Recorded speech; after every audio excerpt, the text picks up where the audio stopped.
During the 2026 excavation campaign at Area D of Lucone di Polpenazze near Lake Garda, archaeologists have uncovered an unusually well-preserved decorated clay tablet that's approximately 4,000 years old. It belongs to a group of artifacts known as Tavolette Enigmatiche in Italian, or Enigmatic Tablets in English, and is only the third of its kind to be identified at Area D, although 21 have been found at the site as a whole. These enigmatic tablets are small plaques usually made from clay and occasionally stone, and are decorated with combinations of lines, dots, circles, and other geometric signs. They are associated with early and middle Bronze Age communities across northern Italy and parts of central Southeastern Europe. In Germany, they are referred to as Breadloaf idol, meaning breadloaf idol, because of their shape, since they are rectangular with rounded corners. They vary in size but measure on average 15 by 7 centimeters and are usually decorated on one side only. Hundreds of them have been found in total. Archaeologists still cannot say with any certainty what the marks on them meant. However, considering that they are found at places hundreds of kilometers apart, it's possible that they represented some sort of communication or accounting system associated with trade and exchange.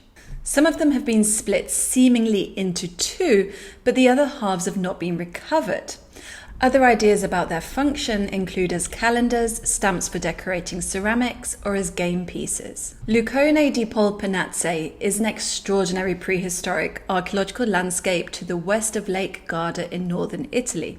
The name Lucone refers to a broad depression in the moraine landscape that once contained a small lake. Much of the basin was subsequently drained, but the waterlogged sediments helped create unusually good preservation conditions for archaeological material, particularly wood and other organic remains that made up an ancient settlement on this lake.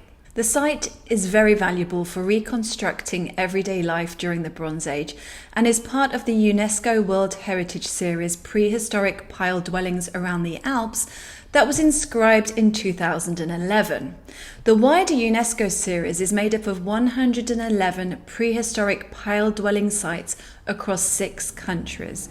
These settlements are referred to as pile dwellings because they consist of houses built on wooden stilts on the edge of lakes. There is a brilliant website, which I've linked in the description below, that maps out the locations of these pile dwellings and provides educational resources on them. You can track events and museum exhibitions related to excavations of these sites via this interactive map. I hadn't come across this resource before, but it's fantastic. Lucone isn't just one settlement, by the way. Archaeologists have identified at least 5 areas, Lucone A, B, C, D, and E, representing different prehistoric occupations around the former lake. Several were occupied during the early Bronze Age, although there is evidence for earlier Neolithic activity as well. The best known early excavations took place at Lucone A between 1965 and 1971. They produced enormous quantities of archaeological material and famously uncovered a roughly 4,000-year-old oak dugout canoe. The discovery helped establish Lucone as one of the major prehistoric sites in the region. Large quantities of pottery, wooden architectural elements, stone and flint tools, textile production equipment, fragments of linen textiles, and the famous wooden canoe were all revealed during these early excavations. The textile evidence is particularly remarkable because plant fibers normally decay very quickly. Waterlogged, oxygen-poor sediments at prehistoric lake settlements can preserve materials that would disappear almost everywhere else. Research at Lucone Area D has been ongoing since 2007, with the Museo Archeologico della Valle Sabbia leading the excavations. The site has been really valuable because relatively little agricultural disturbance has damaged it, and its wooden structures have survived exceptionally well.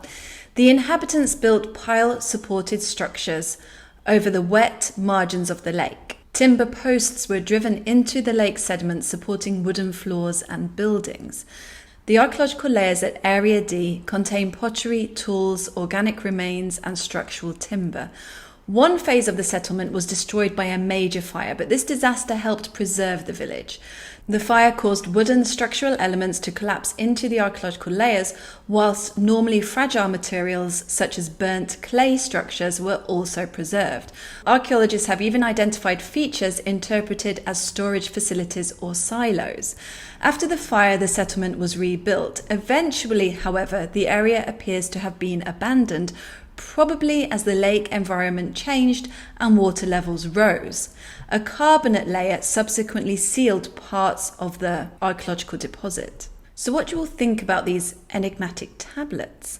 I personally lean towards the idea that they were a sort of trading token, although I'm not sure exactly how that would work. Let's continue the discussion in the comments. Thank you for watching as always, and I'll see you next time.